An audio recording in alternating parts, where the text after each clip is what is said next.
우리 위원장님은 제가 소개를 드릴 필요도 없이 유명한 분이 돼서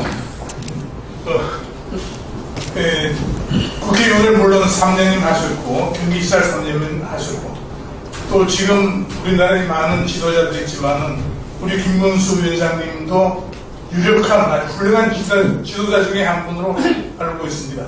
오늘 좋은 말씀 해주실 것으로 저희들이 크게 기대하고 있습니다. 감사합니다. 여러 선배님들 반갑습니다. 네.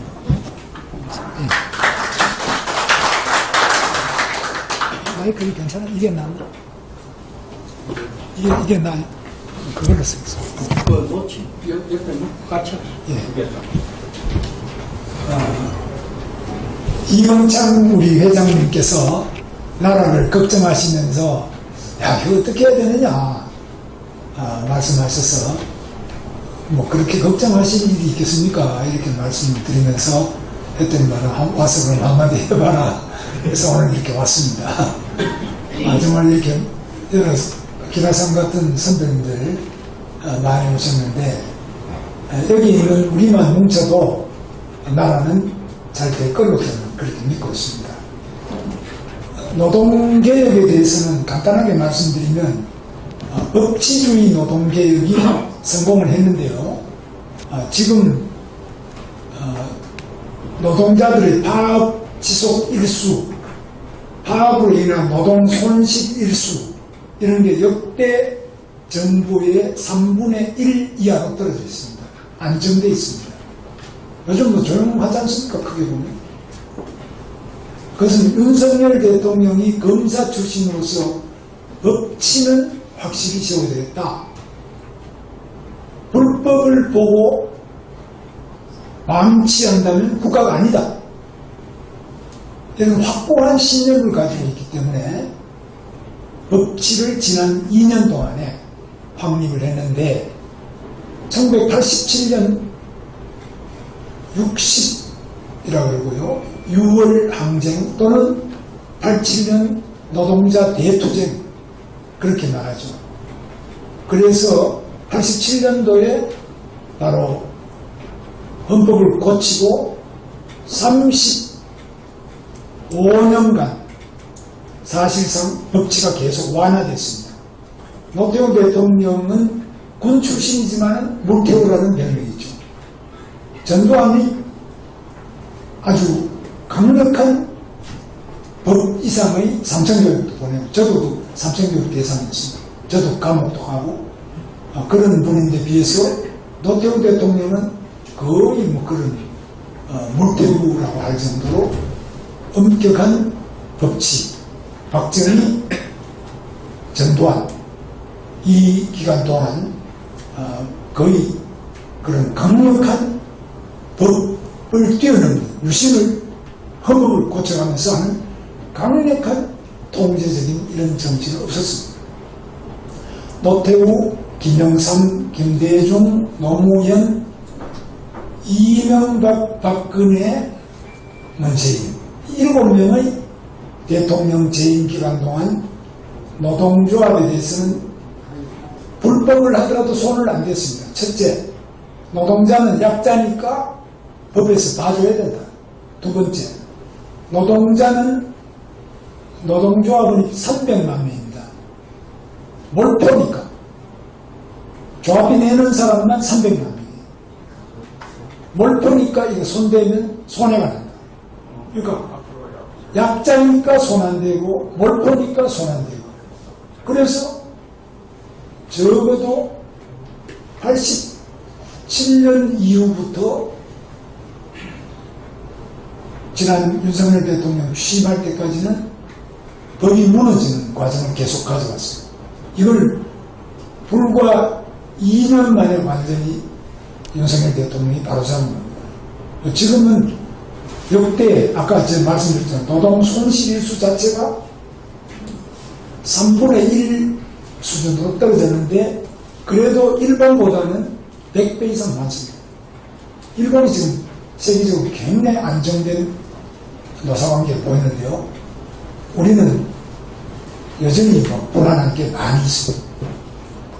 근데 이 노동조합의 조합원은 노동자들 중에서 상위 12%, 88%는 노동조합을 만들지도 못하고 투쟁도 할 수 없는 식당에 주방에 일하는 분, 홀에 일하는 분, 미용실에 일하는 분, 편의점에 알바, 골목에 오토바이 타고 음식 배달하는 분들, 뭐 이런 분들이 약 88%는 노조도 없고 투쟁도 할 수 없는 우리 사회가 이렇게 대기업, 공무원, 공기업 요분들 12%는 노조를 만들어서 투쟁하는데 88%는 자기 목소리도 한번 낼 수 없는 이런 형편에 처해 있습니다.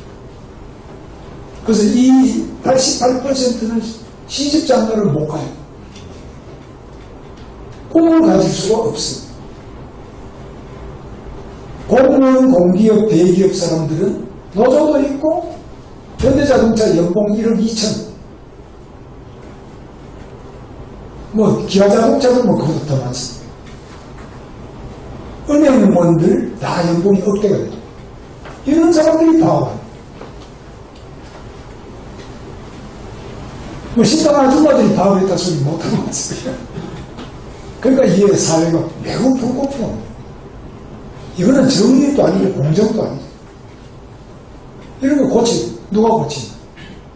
바로 정치하는 분들이 고치고 국민들이 고치고 의사들도 지금 하는데 의사들이 우리 사회 최상층도 아니에요. 그 법칙입니까? 지금 하는 보면은 좀 와 이건 너무 심하다. 자, 이런 부분이 한꺼번에 안 고쳐지겠지만, 그래서 노동개혁에 대해서는 지금 방법은 여러 가지 있습니다. 노동조합원 숫자를 정확히 파악하는 것, 노동조합비를 얼마나 내는지를 계속 파악하는 것, 세 번째는 회사 일은 안 하고 봉급 다 받으면서 노조 일만 하는 전임자라고 해요. 근로시간 면제자라고 해요. 이 사람 숫자가 현대자동차 같은 경우는 약 한 500명 이상 있어요. 서울교통공사도 한 300명 이상 있어요. 법적으로는 20명 정도밖에 못 두는데 이렇게 엄청나게 많은 사람들이 일은 안 하고 그냥 돌아다니는 거예요. 노조 일만 한다고 돌아다니거나 아예 서울교통공사 지하철에는 아예 출근도 안 하고 돈은 더 받아가요. 이런 사람은 수백 명이 그냥 녹아먹는 이런 사람들이 있습니다. 이런 거 전부 다 조사해서 다 자르고 지금 손보고 있습니다. 그래서 아직까지 해야 될 일이 많아요. 그래서 이거 굉장한 정도로 지금 일을 많이 하고 있는데 보통 언론은 또 노조라 그러면 관심이 없어요. 일반인도 관심이 없어요. 그 지금 정교조가 조합원이 4만 명이 안 돼요. 근데 정교조에서 탈퇴해서 교사들이 만든 전국 교사노동조합 연맹, 한국노총이 들어있어요. 정교조는 민노총의 핵심. 정교조는 지금 탈퇴를 계속해서 지금 4만 명 이하로 떨어졌고, 교사노조는 지금 13만 5천 명이 넘어요. 정교조는 거의 몰락입니다. 몇 년 내로 문 닫을 거예요. 그 정교조 걱정 아직도 하시는 분한테 걱정할 게 없어요. 그래서 굉장한 변화가 지금 일어나고 있습니다. 화물연대 그 떠들었는데 조용하잖아요. 건설은 또 뭐 복협, 건폭이다 그러는데 조용하지 않습니까? 자, 그런데 삼성전자가 지금 위기 아니냐. 뭐, 근데 이런 거 이제 하나하나 따지면 굉장히 복잡한데, 저는 대한민국 일본에 비하면 위기예요. 일본은 지난 30년 동안 깜깜한 터널을 벗어나서 이제는 대만의 TSMC, 일본 규슈 구마모토에 이 공장을 유치했어요. 2년 만에 배추밭을 구마모토 TSMC 가동해서 물건이 쏟아져요. 우리는 용인에 SK 하이닉스 한 5년 넘었는데 아직까지 가동도 안 되고 공사도 제대로 못하고, 삼성전자를 용인에 한다는데 전혀 지금 진도가 안 나와요. 일본은 2년 만에 해치우는 것을 우리는 5년, 6년 걸려도 못해요. 한강의 기적은 속도적입니다. 우리는 1년에 약 8% 이상, 전두환 대통령도 10% 이상 고속 성장, 고도 성장을 하던 것이 지금 와서는 세계적으로 일본보다 속도가, 성장 속도가 떨어집니다.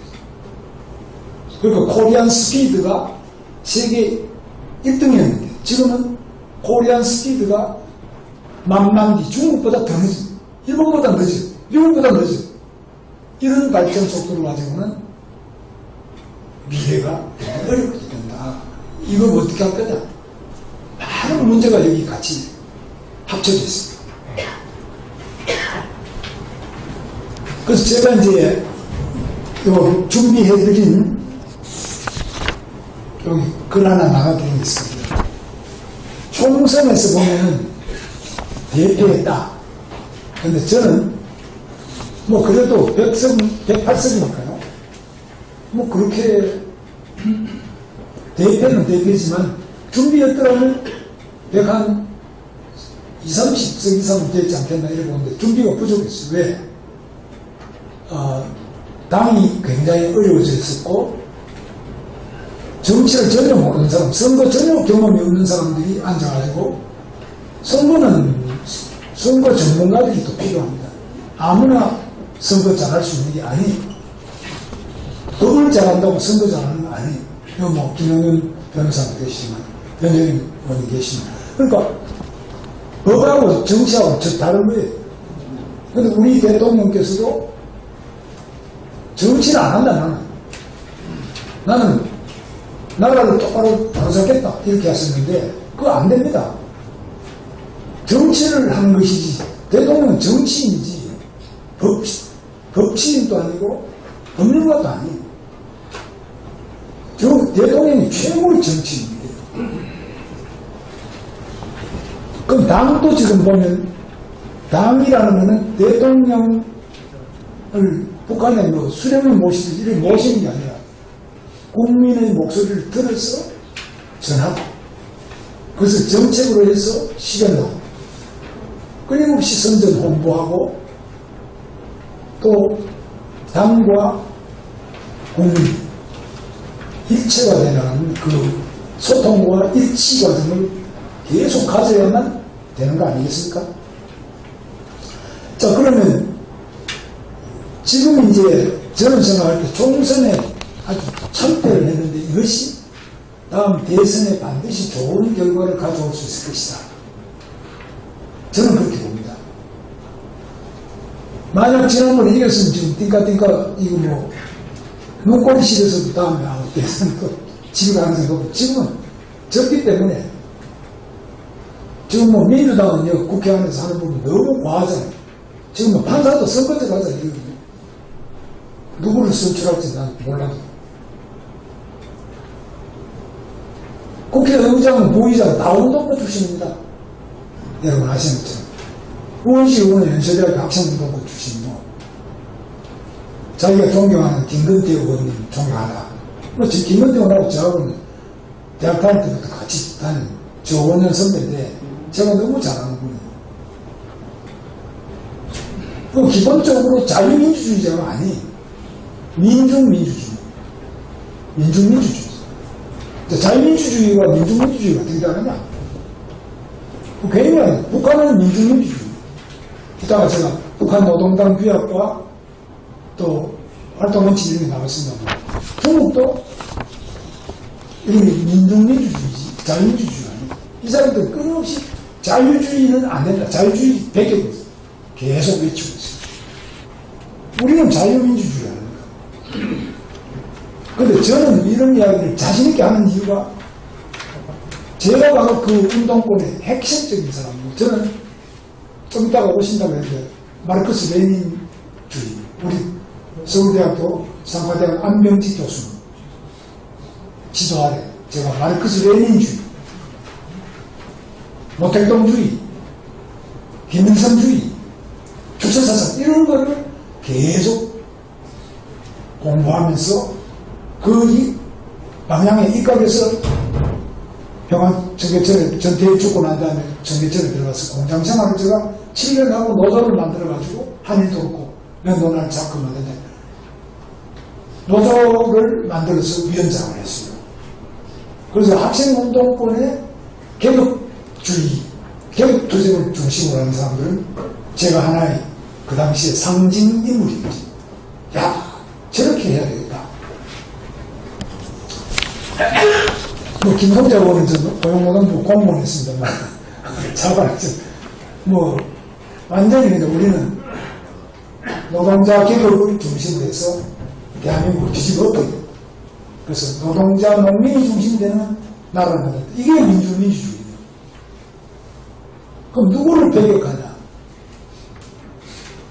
미제국주의자, 일본 잔재, 미일 잔재와 재벌, 거기에 붙어먹고 사는 재벌들, 대기업, 이거 다 깨고, 민중만 참여하는 민주주의, 이게 민주주의. 그냥 민주주의라고 하는 것도, 이거 물어보죠. 당신 자유민주주의냐 이런 물어보면 답을 안 하는 사람들이 많아요. 아까 송민호님 말씀드렸잖아요. 미군 철수하라. 국가공업 폐지하자. 그것만큼이나 당연히 자유민주주의자예요. 물어보면 왜 자유를 붙이냐. 그냥 민주주의라고 그러지. 나는 그냥 민주주의자다. 이게 이상한 거예요. 대한민국은 자유민주주의. 근데 공산주의자들이 가장 민주주의를 높이 앞으로 나와요. 민주주의. 그 민주주의는 공산주의를 말하고 있는 거예요. 자, 그래서 그 다음에 그거 보면 절망은 죽음에 이르는 병이라고 했는데요. 이 절망은 기독교에서도 믿음과 소망과 사랑이라 십자가에 못 박혀가지고 예수가 죽으면서도 나는 구원한다. 나는 길이요 생명이니 나를 믿어라. 나를 믿는 자는 영원히 살고 있어. 자기가 못 박혀 죽으면서 아주 사기꾼 같죠. 그러나 십자가에 못 박혀 죽으면서도 나를 믿는 자는 영원히 산다. 이게 기독교 신앙의 핵심 아닙니까? 근데 죽지도 않았는데 못도 안 박혔는데 왜 죽겠다 그래요? 우리 지금 자유우파에 보면 다 죽겠다 다 안 된다 그래요. 절망이다 그래요. 절망이 죽음에 이르는 병이. 절망이 이 탕방이 무너져서 갇혀 있는데 절망한 사람은 죽어요. 근데 절망하지 않아도 그래도 뭐 그 안에 지하수라도 받아먹고 오줌이라도 받아먹고 하는 사람은 살아 나오잖아요. 이 절망은 굉장히 나쁜 거죠. 죽음이다. 그 어느 순간에도 절망하면 이따가 제가 조선노동당 규약하고 이 생활금지 여기도 절망하지 말라고 나왔어요. 이 기독교만 그런 게 아니고 뭐 불교도 똑같아요. 모든 종교, 윤리, 도덕 그리고 정당이든지 그 핵심이 절망한 사람은 없어요. 미래도 없고 오늘도 없고 아무것도 없어요. 절망이 가장 나쁜 질병이에요. 그래서 우리가 운동한다. 좋은 일 하면서 절망하는 사람은 안 되는 겁니다. 희망을 가져야 돼요. 그래서 지금 정치권에 너무 절망하는 사람들이 많아요. 저번에 우리 안병지 교수님, 저 원사 선생님 모셨는데, 박수 한번 보내주세요. 평소로 좀 넣어주세요. 감사합니다. 그 다음에 지금 대한민국은 반드시 망한다. 이런 대한민국 필망론이 있어서 이리 앉으시죠. 이리 오시죠. 저쪽으로. 저 이리 오시죠. 저쪽으로. 오늘 뭐 연차가 높으신데 경기도 의왕에서까지 오셨습니다. 감사합니다. 그래서 대한민국이 망한다는 것은 김일성은 대한민국이 망하니까 조선민주주의 인민공화국은 잘 될 것이고 통일된다 이래가지고 여기 왔을 때 쳐내려고요. 김구선은 똑같지 않습니까? 대한민국 안 된다. 그 단독 정부는 안 된다. 그 다음에 좌파 지식인들이 대체로 다 안 된다고. 이거 우리 안병지 교수님 말씀도 들어보면 그때는 이 대한민국은 70년대는 망할 거다. 왜? 외국이 빚을 너무 많이 가져오고 빚내가지고 중화학공업 한다고. 그때 빚이 많았어요. 그럼 우리나라 물건 안 사줄 테니까.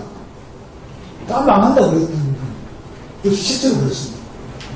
근데 그 뒤에 80년대 때도 안 망하고 안 망하고 지금 계속 잘 나가잖아요. 지금 뭐 다 망한다는 무기 요즘에는 보면 KF-21 T-50만이 아니라 4천에 카이에서 비행기도 만들고 지금 우주 발사체까지 만들고 있는 이런 왜 망하냐.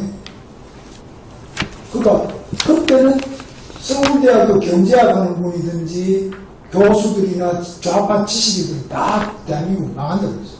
안 망했잖아요. 저도 그 망하는 줄 알고 열심히 싸워가 빨리 망하게 하려고 했는데 안 망하더라고요.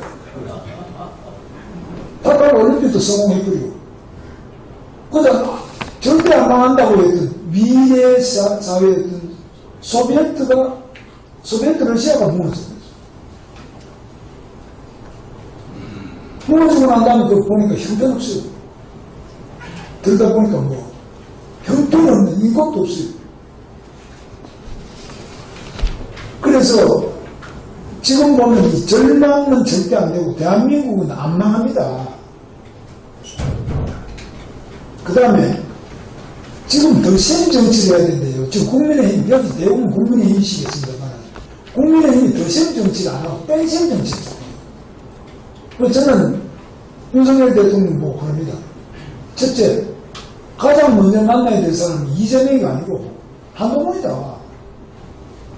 한동훈은 가장 본인의 법조에 제일 후배하니 한동훈부터 만나가지고 하나가 되고 두 번째는 이준석이를 만나고 하나가 되지. 이준석이는 꼭 한 당의 대표를 했잖아요. 국민의힘 대표도. 이번에 화성에서 살아났잖아요. 실수로 가졌어요. 이준석이 화성에서 살아난 거 대단한 거예요. 화성에서 당선되기 어려운데. 지만 된 게 아니라 천하람이하고 모두 3명 되죠. 그것도 그 사람들은 절대 좌파라고 아닙니다. 그 사람. 천하람이하고 저 이준석이 다 좌파 전당이 아니에요. 그 사람도 주사한 적도 없어요. 그쪽 만나야지. 그 다음에 이제 나경원이, 뭐 유승민이, 김기현이 이 사람부터 만나요. 유승민이도 뭐 좌파라고 하기는 그건 그렇게 생각할 수 없어요. 어떤 말이 좀 그런 성향이 있는 게 있다고 해서 그 사람이 좌파가 좌익이 되는 건 아니에요. 유승민은 그런 적도 없는 사람. 그 사람 학생운동하는 사람도 아니고 저 같은 사람 보고 그렇게 말하는 건 제가 옛날에 좌익을 했으니까 그런 말씀드리지만 유승민이 좌익이 되면 안 돼요. 그래서 더 센 정치를 해야 된다. 끊임없이 더 센을 해야지. 정치라는 더 센이 기본이잖아요. 계속 빼버리면 돼요. 북한은 숙청을 한다고 액션하는 경우가 있어요. 북한은. 그거는 가능한 이야기인데 우리나라에서는 선거를 앞두고 액션하는 이거는 죽음으로 가는 길이다. 이 필패 볼 것도 없어요. 지금부터라도 계속 하나라도 모아야 되는 거죠. 그 뭉쳐야 산다. 그게 기본 아닙니까? 뭉치고 외형을 하느냐 하는 건데 그 다음에 이제 자유민주주의는 삼권분립 아닙니까? 근데 제가 요즘 생각하는 저는 오권으로 분립되어 있다고 오권 분립 저는 이야기를 많이 하는데 이게 정치학 교과서 찾아보면 이런 게 잘 없더라고요. 제가 뭐 만들어낸 말씀이니까 정치학 전공하신 분들은 저한테 나중에 좀 지도를 해주시기 바랍니다. 윤석열 대통령이 행정부를 쥐고 있거든요. 행정부의 밑에 공무원들이 많은 세종시는 다 민주당입니다. 공무원들은 제가 만나면 거의 민주당. 국민의힘 지지 아니에요. 그 위에는 대신에 대통령 행정부의 상층 지휘부는 국민의힘이죠. 그 다음에 입법부가 지금 저 국회에서 입법부는 보면 완전히 반윤석열 아닙니까? 지금 하는 거 보면. 뭐, 판사도 막 선거제 가서 이런, 이거 완전히 헌법에 이런 법이 없잖아요. 헌법까지 막 뒤집어엎어. 이 대한민국은 완전히 해체시키다. 판사가 어떻게 헌법적으로. 참, 선거제가. 근데 이런 이야기를 국회에서 막 이야기해도, 여기 와서 시위한 사람 한 사람도 없습니다. 뭐, 물론 뭐 그렇게 안 되니까 그렇겠지만, 제가 들어볼 때는 너무나 이 헌법의 정신에 기본이 안 맞는 이야기를 하고 있어요. 선거제도 있지만, 임명제도 있고, 시험, 자격을 가지고 시험제도 있고, 뭐, 공직에 지출하는 게 여러 가지인데, 이 좌익들이 하는 걸 보면은, 그렇다면 선거를 너무 좋아해요. 그 진짜 선거도 아니지만. 그래서 하여튼, 입법부 그렇고요. 그 다음에 사법부가 김명수 대법원장이 있을 때 하고 지금 조희대 대법원장이 들어와서 많이 바뀌고 있습니다. 며칠 전에도 이화영 판결이든지 이런 거는 꽤 제가 볼 때는 뭐 정상적인 판결로 봐요, 저는. 의사들 누구도 좋은 판결도 요즘에 나오잖아요. 뭐 그 한꺼번에 다 좋아지는 건 아니지만 좋은 판결이 많이 되고 있습니다. 그러니까 사법부 상당히 좋아지고 있다고 저는 보고 있습니다. 그러니까 행정 사법은 괜찮고 입법이 지금 문제 아니겠습니까? 그 다음에 제4부가 방송 언론 아닙니까? KBS 좀 좋아지잖아요. 그런데 방송법을 또 바꿔가 뒤집어 엎으려고 하지만 KBS 많이 좋아지고 있어요. YK도 좋아지고 있어요. 그럼 좋아지는 거 아닙니까? 나머지 뭐 MBC 이런 거는 놔두더라도 사실상 방송 언론도 많이 좋아지고 있어요. 그 다음에 5번째가 시민단체인데 이 5번째 거는 저는 분석하기를 기독교, 불교, 천주교, 기불천, 그 다음에 노사, 노동조합하고 사용자단체, 그 다음에 시민단체 이렇게 제가 5부는 그렇게 보는데요. 기불천은 별로 좋아지는 것 같지는 않아요. 특히 천주교 정의무현 사제단 이거는 뭐 대통령 비행기에서 떨어져 죽어버려 뭐 이런 식으로 이야기를 하는 신부가 없나. 이건 종교가 아니고 아주 사탄이죠. 그러면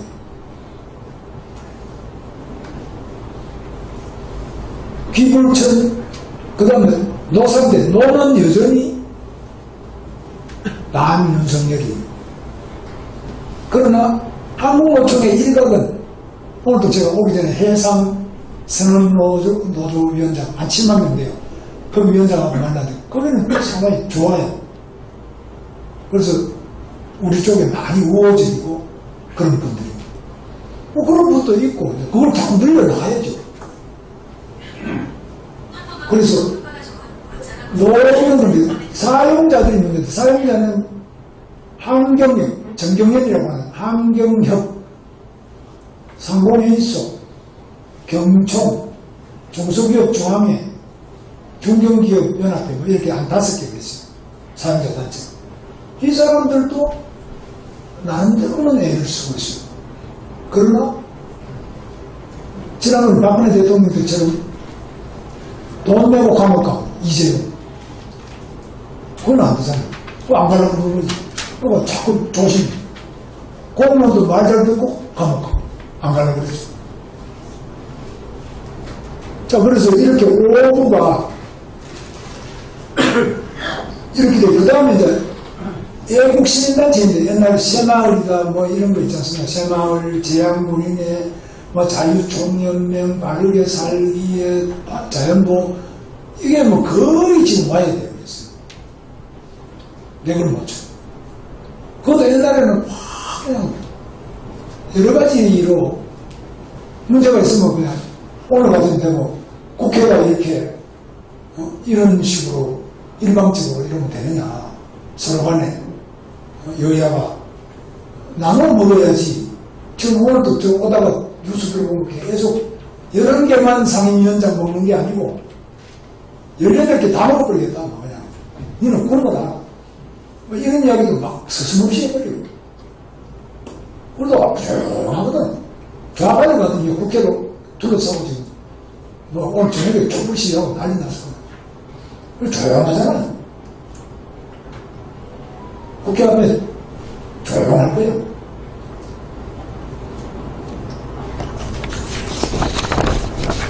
그런데 이제 좌파 혁명 이론에서는 첫째는요, 사상 통일을 하는데 생각이 똑같아요. 근데 이거는 학습을 해요. 마르크스 책을 읽고, 레닌 책을 읽고, 공산당 선언을 읽고, 모택동 어록을 읽고, 김일성 전집을 읽고, 세계와 더불어를 읽고, 학습을 하고, 그 생각이 도문은 반동이야 이렇게 하는 사상투쟁이, 반동이라는 말, 사상투쟁을 하는 거예요. 그런 거를 중요하게 생각하고 사상적 통일을 하는데 우리는 그게 없잖아요. 자유민주주의가 뭔지 공부해본 것도 거의 없어요. 저도 별로 안 했지만 우리는 뭐 이게 자유주의가 뭔지 뭐 그 공부하는 법이 별로 없어요. 그냥 입시 공부만 하지 이런 건 안 한다. 그 다음에 좌파들은 조직적 단계를 잘해요. 조직이 중요하다. 개인은 약하다. 조직이 중요하다. 우리는 그게 아니잖아요. 조직은 비전이고 개인이 최고다. 조직은 뭐 귀찮고 저정스러워. 그런데 조직의 중요성에 대해서 알아야 정치가 되는 거예요. 그 다음에 좌파들은 선전선동의 파급력이 굉장히 크다고 알고 있어요. KBS 하나가 나빠를 확 부러뜨리면은 개그맨 김어준이 하나가 나빠를 부르는데 거의 한 100만 표가 움직이더라. 예를 들면 그럼 김어준이 잘해줘야지. 네가 막 사장보다 돈 더 줘. 서울 교통공사 서울 교통방송 이런 거 돈 왕창 줘버리잖아.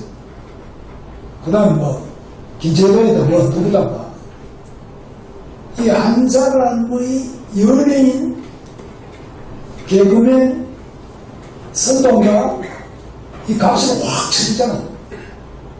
우파에는 그런 사람 있습니까?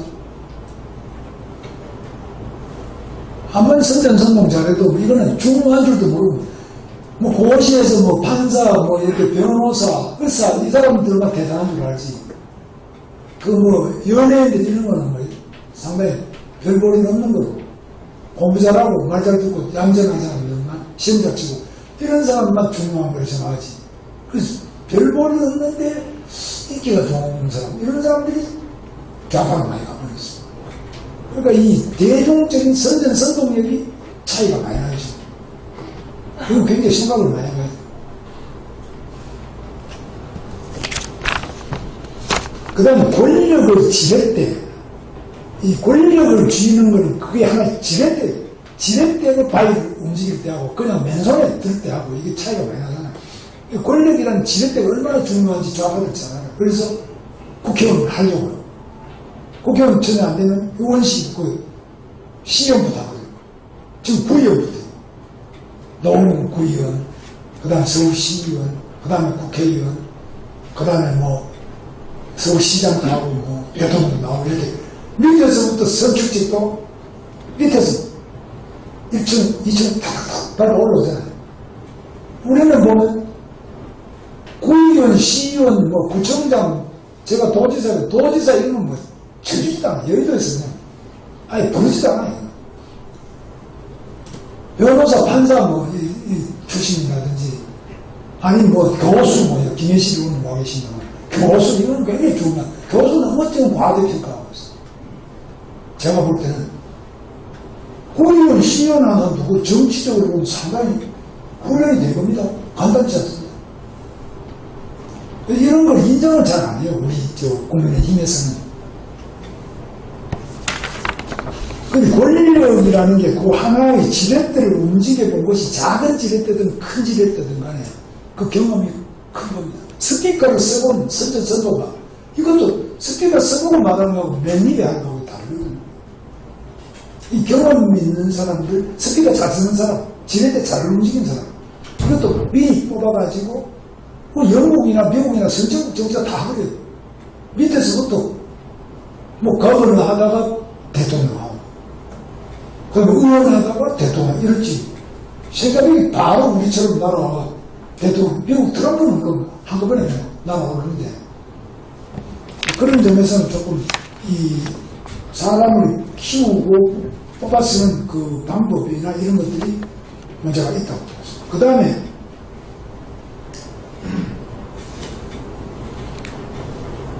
의회 전술이라는 거 들어보셨죠? 이 좌익에는 이거 많이 씁니다.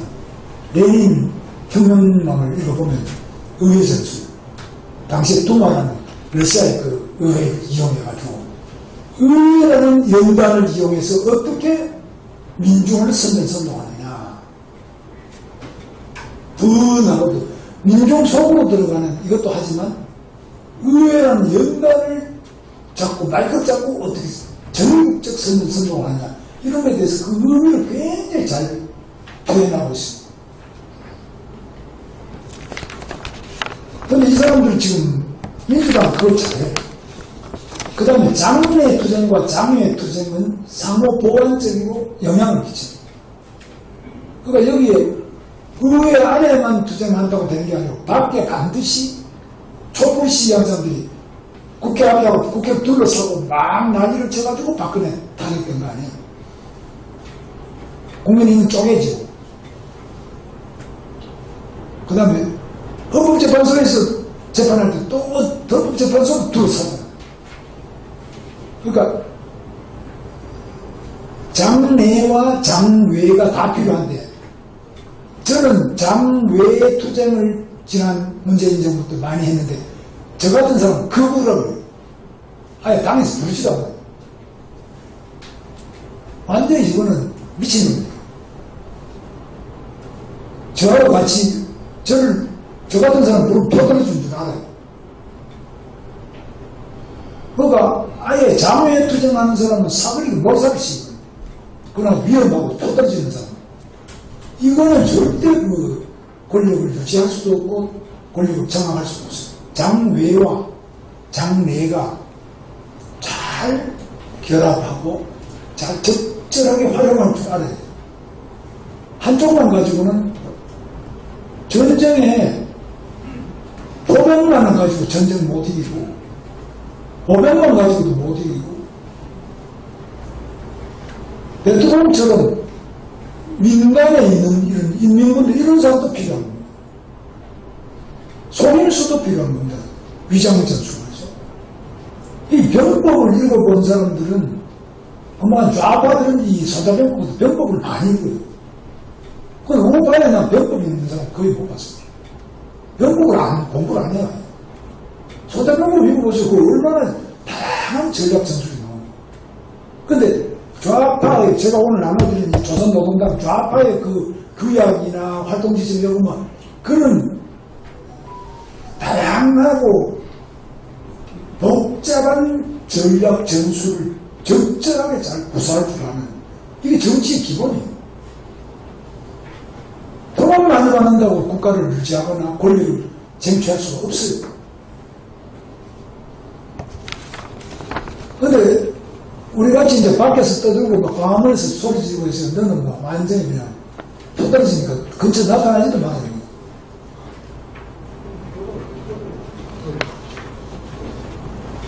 그 다음에 합법, 비합법, 반합법 이런 말도 좌파들은 많이 해요. 합법, 그건 아시고. 비합법, 불법도 아시고. 반합법 뭐예요? 애매한 이런 것도 잘 이용해요. 교묘하게 합법, 비합법, 반합법. 이것도 잘 이용할 줄 알아요. 굉장히 그 승리를 위해서 다양한 전략 전술인데 이것도 지금 제대로 안 해요. 그 다음에 아까 말씀드렸다시피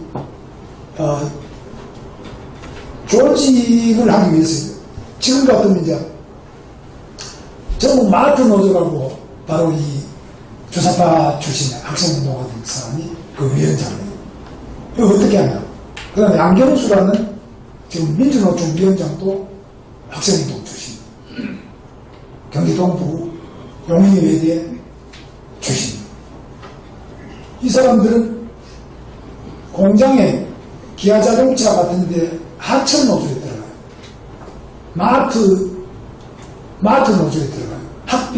학교 비정규직인데요. 이거는 식당, 학교 식당 같은 조리사. 이 학교 식당에 취사하는 사람으로 들어갔습니다. 그래서 몇 년간, 6년, 7년, 8년간 거기서 일을 하면서 옆에 사람 어려울 때 도와주고 말을 따뜻하게 해주고 이러면서 사람을 하나씩 전부 포섭을 해가지고 민주노총 위원장까지 돼 있어요. 지난번 전주의 보궐선거에 있었던 강성이라는 진보당 국회의원도 그런 사람. 이 사람도 전주에 있는 현대차 상용 트럭 만드는데 거기에 비정규직으로 들어가서 몇 년간 있으면서 거기서 그러다가 그 위원장 하다가 국회의원까지 된 사람. 양경수 지금 민노총 위원장이 기아자동차 하청노조에서 공장에 들어가서 거기서 해가지고 올라온 겁니다. 그리고 밑바닥에서 오랜 세월 동안 자기 모든 것을 던지고 헌신적으로 일하면서 대중 속 깊이 들어가서 대중과 고락을 함께 하면서 거기에서 서두르지 않고 조직을 해가지고 위원장도 하고 국회의원도 하고 이렇게 하거든요. 이거 굉장히 심각해요.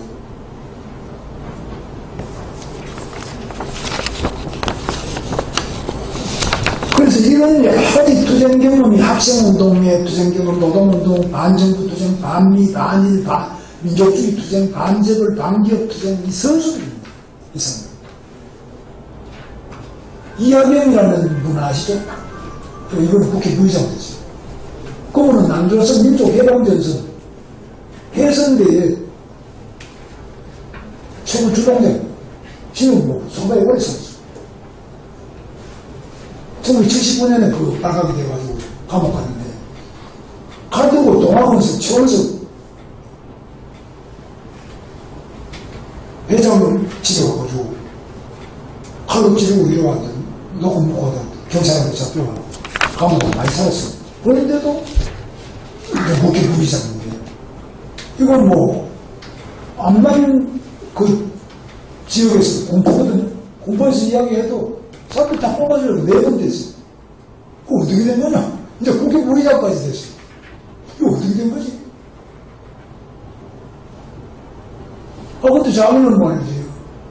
그때 뭐 방청이 유신에 반대하고 투쟁하기 위해서 자금 모으려고 했는데 어떻게 하다 보면 그렇게 됐는데 그때 뭘 보면 나는 자기가 안 찌르고 딴 사람이 찌르는데 찌른 사람 도망가 버리고 내가 잡혔다 이런 식이네. 그리고 뭐 민주화운동 보상금도 받아먹고 전 국회 부의장도 하고 뭐 그런 겁니다. 이거 다 제가 지어낸 말이 아니고 여기서 내용에 처음은 다 나와 있어요. 선거 때마다 이야기를 계속 이야기하는데 그 지역 사람들은 계속 그 사람이 좋다는 거예요. 이게 굉장히 깊이 심한 거예요.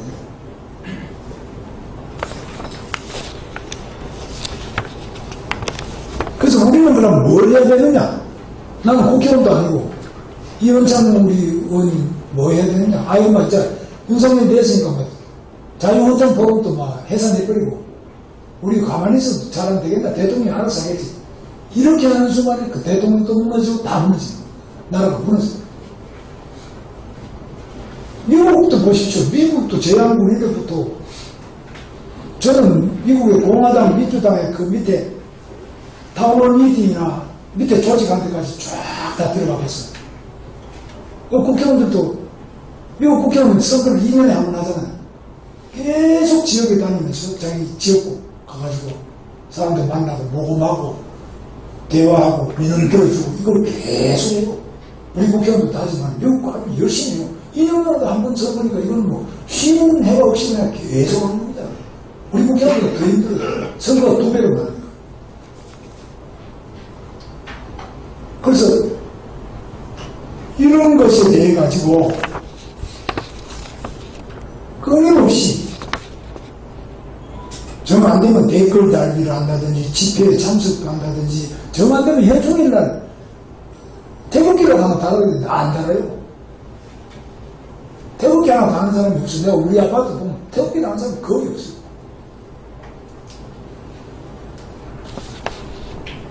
그 죽겠다 안 된다 소리만 계속 하고 있습니다. 그럼 뭐 아무것도 하지도 않아.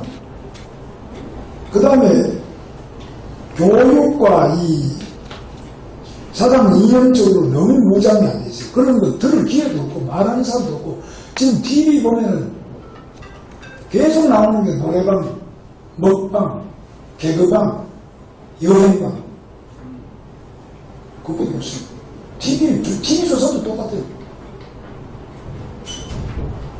왜 이러나 시선을 드는 겁니다.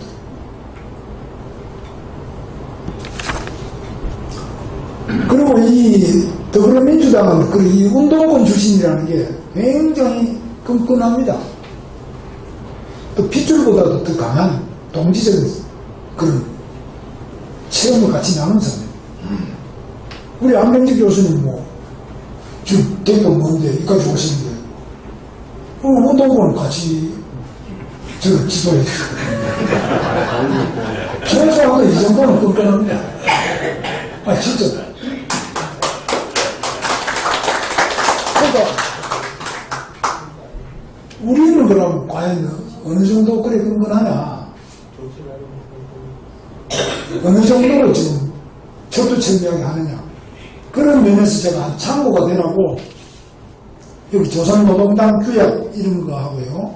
그 다음에 뒤에 보시면은 이건 인터넷에 다 나오는 겁니다. 제가 특별한 거 하는 게 아니고 조선노동당의 유일적 영도체계 확립의 10대 원칙 이게 나와 있는데 이걸 쭉 읽어보시면은 이 사람들이 얼마나 이 노동자, 농민, 지식인들, 근로인민 대중 속에 깊이 뿌리박고 그들 가운데서 사회주의 위협의 승리를 위하여 투쟁하는 선전투사들로 조직한 노동계급의 혁명적 당, 근로인민 대중의 대중적 당이 바로 조선노동당이다. 조선민족과 조선인민의 이익을 대표한다. 조선노동당 근로인민대중의 모든 정치 조직들 가운데 가장 높은 형태의 정치 조직이며 정치, 경제, 군사, 문화를 비롯한 모든 분야를 통일적으로 이끌어 나가는 영도적 정치 조직, 혁명의 참목, 조선인민의 모든 승리의 조직자, 향도자다. 이래가지고 이 사람들이요, 이거 보시면은 소름이 쫓기실 거예요. 철저하게 구석구석이 계속 그 사상적 시행을 합니다. 저 굶어 죽는데도 저러고 있지 않습니까? 그러니까 이게 운동은 여기 남한의 좌파 운동권도 그와 유사하다고 보는데요. 이게 이 사람들은 이런 말을 잘 안 하지. 김영환이라고 하셨거든요. 김영환이는 서울대 다니면 고시 공부는 안 하고 이거 주사파 방송 듣고 그거 글 써가지고 강책 서신을 해가지고 대한민국 학생운동을 완전히 주사파로 다 뒤집어 엎은 사람 아닙니까? 그 북한에 또 가보니까 김일성이를 2번 만났더라고요. 저 강화도에서 반잠수정을 타고 검은날 어두운 날에 해주를 가고 해주에서 평양으로 가서 김일성을 2번 만나 자기가 궁금해하던 주체사상에 대해서 질문을 딱 하니까 김일성은 주체사상을 하도 모르는 완전 강도예요. 근데 여기 보면 여러분 이거 제가 드린 거 읽어보시면 계속 그 주체사상을 학습하라고 나와요. 김일성이 학습도 하도 안 하고 장시간 모사하고 하도 모르는 거예요. 이 사기다요. 그리고 전향을 했어요. 갔다 온 다음에 이거 아니다. 자기가 하던 민혁당, 혁명당, 민주혁명당 해산해버리고 자기도 전향해버리고 국정을 나 이제 안 한다. 그러면서 북한 인권운동 이런 거를 하면서 우리 안명지 교수님을 또 찾아와서 아마 안 교수님 지도가 도움도 많이 받았어요. 그런데 심지어 북한은 그 거짓 공화국이죠. 뭐. 거짓말 투성이고 이러지만 그러나 이 제가 드린 노동당 규약 이 사람들은 헌법 위에 당 규약이거든요. 헌법 위에 국무총리 위에 당 위원장이고 중국 공산당 베트남 똑같아요. 공산당 다 똑같잖아요. 당이 최고 상승이고 당이 군대도 당이 지휘하고 정부 국방부가 지휘하는 게 아니고 당이 지휘하는 거죠. 모든 정부 조직을 당이 지휘하는 거예요. 우리하고 시스템이 다릅니다만 이런 거에 대해서 좀 공부도 해야 돼요. 이 사람들이 어떤 사람인지 알려면 저는 그러니까 여기 국민의힘에 상당한 지도부에 있는 사람 그리고 이 주변에 있는 사람들을 인터넷에 쳐보시면은 옛날 운동권이라는 게 다 그런 거예요. 뭐 자유민주주의 운동하다가 감옥 간 사람은 학생운동 속에 별로 없습니다. 그래서 첫째 이제 제 말씀은 우리 이원창 회장님과 여러 선배님들께 절망의 말씀을 어른들이 하면 안 된다는 거죠. 아, 내가 삶을 얼마 사노 뭐 이런 것부터 시작해요. 저는 늘 주변에다가 나는 17살이다. I'm 17. 나 17살이다. 내 가슴은 아직 17살. 청춘이다. 아, 저는 정말 그렇게 생각해요. 나이 많으니까 이제 나는 뭐, 안 한다. 이게 아니고, 할 일이 얼마나 많습니까? 젊은 그 의욕과 할 일을 가지고 작든 크든 할 수 있는 거 하고, 서로 모이고, 뭉치고, 대화하고, 공부하고, 토론하고, 길을 같이 합의해서 실천하고, 국회의원이 아니면은, 밖에서 이런 식이라도 하든지, 그거 안 되면 댓글이라도 달든지, 글을 쓰든지, 이런 모임, 자유훈장 보면서 이런 모임 한다는 거 이것도 엄청나게 좀 중요하다고 생각합니다. 절대로 이게 오늘 국회의원총회 하는 것보다 이게 덜 중요하다고 저는 보지 않습니다. 그래서 이 중요성을 알아야 되는데, 그 해석 뭐하냐? 뭐, 우리나라에서 끝났다. 이제 망한다. 이건 일종의 악담이거든요. 그런 이야기 하면은, 지도자가 더구나 그런 이야기 하면은, 건물 중에 건물이 아니냐. 그래서 저는 희망 가지고 한번 해야 된다 보고, 제가 이거, 그렇지만 한번 구호를 외칠 테니까 같이 한번 주먹을 붉은 쥐고 외치면서 같이 했습니다. 하면 된다! 할 수 있다! 해보자! 뭉쳐야 산다!